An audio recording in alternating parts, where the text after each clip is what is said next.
Sveiki, tęsiam kelionę po megalitinę civilizaciją. Čia be abejo, kaip jūs žinot, aš visur, kur keliauju po pasaulį, aš jau aplankiau 152 valstybės, visur aš aplankau tos senosios išnykusios megalitinės civilizacijos pėdsakus, monumentus ir dabar mes Sigarija rūmuose, ant Sigarija kalno. Šitas saitas be abejo yra megalitinis dėl to, kad mes turim daug mašinų darbo pėdsakų ant šito kalno. Va čia pavyzdžiui, mes, kai kurie pėdsakai yra ir čia. Pavyzdžiui, tokių pėdsakų yra labai daug ant megalitinių struktūrų Japonijoje, Peru, Bolivijoje, Maltoje yra tokių irgi. Vanuatu pas mane yra nufilmuota, tai yra kažkokia mašina, kuri taip drožė akmenį. Iš kitų įrodymų, kad tai yra būtent megalitinė civilizacija, tai yra ta ateivių išnykusi civilizacija, tai kad čia yra tokie rūmai. Ir čia yra maždaug 3 milijonai plytų. Ir klausimas yra, kaip galima buvo čia atgabenti šitas plytas, nes mes esam labai aukštai ant kalno, ant stataus kalno. Čia negalima užlipti pešiom, čia reikia būti arba alpinistų, bet labai profesionaliu, aš neužlipčiau. Kalnas status. Arba laiptų. Laiptai yra pastatyti 20 amžiuje ir iš tikrųjų be tokių laiptų užlipti labai sunku. O čia yra baseinas, žymus baseinas.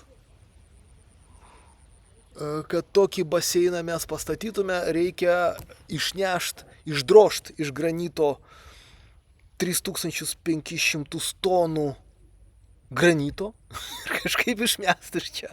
Tai be abejo šito negalėjo padaryti tos primityvios civilizacijos. Akivaizdžiai čia buvo labai pažengusi civilizacija. Greičiausiai ateivių, legenda ir sako, kad čia gyveno dievai nusileidę iš dangaus. Mes tarp kitko matom, kad čia buvo mažiausiai 2 architektai. Aišku, aš suprantu, kad šitų plytų, šitos plytos yra įrodymas, kad tai yra technologiškai pažengusi civilizacija, dėl to, kad jų yra 3 milijonai šitų plytų, bet mes matom, kad, pavyzdžiui, žiūrėkit, aš dabar ant laiptų stovėjau. Laiptai veda į viršų, o viršui siena pastatyta iš šitų plytų. Tai vadinas, laiptus ir sieną statė skirtingi architektai. Galim netgi biškį užlipti. Žiūrėkit, laiptai veda prie šitos sienos ir ant jos yra pastatyta kita siena. Anot manęs tai yra 2 skirtingi architektai ir laikotarpiai. Graži vieta. Man patinka tos vietos, kur man atrodo, kad gyveno kažkada ateiviai. Štai taip atrodo Sigirijos šitą monolitiniai rūmai. Iš biškį nusileidus, pusiau nusileidus, čia dar leistis ir leistis. Bet mes matom, kad be šito, be laiptų 3 milijonus plytų užnešti į tokį kalną būtų labai sunku. Sunku, nebent jūs turit kažkokią ateivių technologiją, kažkokią labai pažengusią technologiją. Ir čia mes matom, kad, pavyzdžiui, daug kur megalitiniuose saituose po visą pasaulį mes matom kažkokį šitą V. Tai yra mašinų darbas kažkoks. Čia yra irgi kažkokie 3 linijos. 1, 2 ir 3. Išdrožta uolose ir manoma, kad tos žmonių civilizacijos prieš 1000 metų neturėjo tokios technologijos. Visiškai neatrodo, kad čia būtų labai sunkiai kalamas akmuo. Pavyzdžiui, šita linija, šita. Jie atrodo iš viso kaip peilių po sviestą. Kaip peilių po sviestą. Linija nėra lygi. Bet tai būna, kai peilių po sviestą vedat, lygiai nebus, bet matysis lengvumas, kaip yra padaryta. Man labai nusibodo advokato darbas, aš geriau tyrinėsiu ateivių pėdsakus. Šitas akmuo man patinka, mes čia vat matom tik. Tai yra mašinų darbas. Ir va čia brūkšneliai. Įspūdis, kad vaikai žaidė su technologija, kai tėvai buvo labai toli, nes sunku suprast prasmę šitų ženklų. Japonijos megalituose tas pats, tik tai Japonijos megalitai mažesni. Kaip čia pasakius, jų yra mažiau. Akmuo yra geriau apdirbtas Japonijoje, bet mes matom tą pačią technologiją. O Japonija toli, labai toli. Šri Lanka ir Japonija Azijoje, bet atstumai yra labai dideli. Noriu jums parodyti, kaip atrodo šventikla Šri Lankoje, kur yra Budos dantis. Va čia yra pradžia šitos, reiškia, šventiklos. O čia yra eilė žmonių.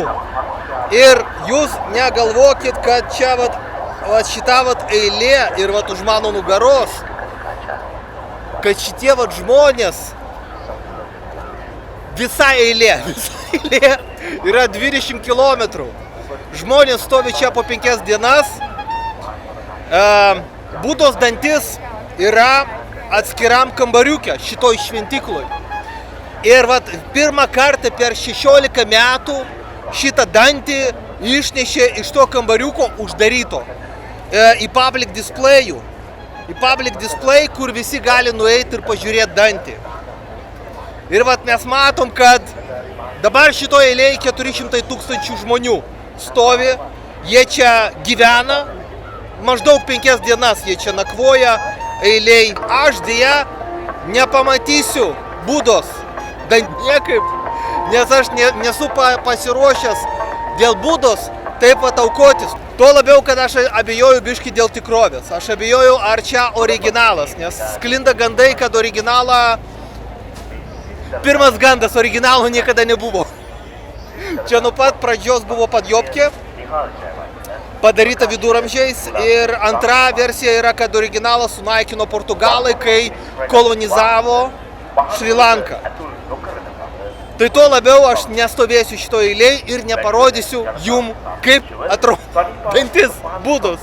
Ir tai yra blogai, kadangi mes visi žinome, kad Dievas padeda tik tai tam žmogui, kuris pamatė jo dantį. Kitiem Dievas nepadeda, nepasiunčia nei sėkmės, nei meilės, nei sveikatos, nei pinigų. O šitiem visiems žmonėm be abejo pasiūs, o mum ne. Nu ką, pamačiau aš Budos dantį. Tai visos mano svajonės išsipildys labai greitų metų, dėl to, kad Dievas visada įvykdo visas svajonės žmogaus, kuris pamatė jo dantį. Pavyzdžiui, žiūrėkit, kiek žmonių stovi eiliai.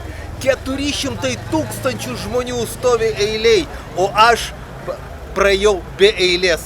Žmonės 5 naktis nakvoja laukia, jūs galite pažiūrėti mano Instagramą, Facebooką, ten yra video, kaip žmonės miega eilėse, kad pamatytų Budos dantį.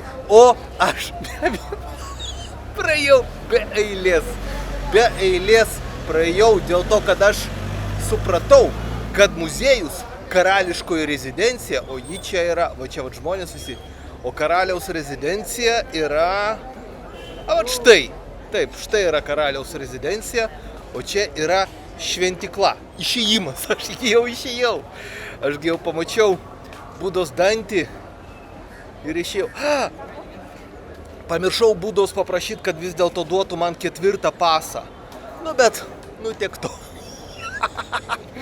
Tai sujungta karaliaus rezidencija yra sujungta su šventikla. Ir jeigu nusipirkt bilietą į karaliaus rezidenciją, ten aišku yra 2 tvoros, bet perliptinos. Būna tvoros perliptinos ir neperliptinos. Tai ten va dvi tvoros, kur perliptinos iš karaliaus rezidencijos, iš muziejaus va šito, va į šitą šventiklą galima patekti. Ir tokiu būdu jūs aplenkėt visą šitą minę, 400 žmonių, kurie miega po 5 naktis ir galit pamatyti Budos dantį. Bet jūs nepamatysit vis tiek dėl to, kad Budos dantis yra rodoma žmonėm tik tai 10 dienų per 16 metų. Ir tos 10 dienų tuoj pasibaigs ir jums teks laukti dar 16 metų. O jeigu jūs Dievo dantų nematėt, Dievui į jūs pohui. Dievas neįvykdys jūsų jokių norų. Nes tai yra svarbiausias dalykas. Nes vat, Dievas taip ir vertina žmonės. Vat, šitas pamatė mano dantį, jis gaus $1 milijoną, o šitas nepamatė, negaus. Bet vat, kodėl aš nuolat keliauju po Šri Lanką, Budos dantų ieškau? Taip yra todėl, kad aš ne lietuvis. O jeigu aš būčiau lietuvis, mano svajonė būtų tik tai viena – numirti už Ukrainą. Ir štai, vat, pavyzdžiui, tikras lietuvis Tomas Valantėlis mirė už Ukrainą. Dėl to, kad jis tikras lietuvis. Tokia yra lietuvio svajonė. Ir aš labai sveikinu jį, kad dabar jis gaus ordiną. Ordiną gaus jo giminės. Galės laikyti dėžutėj, galės pakabinti ant sienos namuose tą ordiną. Pagaliau tikrojo lietuvio svajonė išsipildė ir net nereikėjo prašyti Budos pagalbos. Tiesiog nuvažiavai į Ukrainą ir viskas. Ten jau 5 mėnesiai ir viskas. O galėjo būti ir greičiau nei 5 mėnesiai. Tai vat, tokios svajonės yra lietuvių, o kadangi aš ne lietuvis, man įdomu keliauti. Vat. Bet, ką mes žinom apie Valantėlį? Mes žinom, kad jo šita tarnyba Ukrainoje turi būti vertinama Lietuvos pilietybės įstatymo rėmuose. Lietuvos pilietybės įstatymas yra toksai, ten yra 24 straipsnis, kuris vadinamas Lietuvos Respublikos pilietybės netekimas. Ir Valantėlis iš tikrųjų turėtų netekti pilietybės pagal šito 24 straipsnio 4 punktą. 4 punktas mums nurodo, Lietuvos Respublikos pilietybės netenkama, jeigu Lietuvos Respublikos pilietis, Valantėlis, tarnauja kitos valstybės tarnyboje, Ukrainos kariuomenėje, neturėdamas Lietuvos Respublikos vyriausybės leidimo.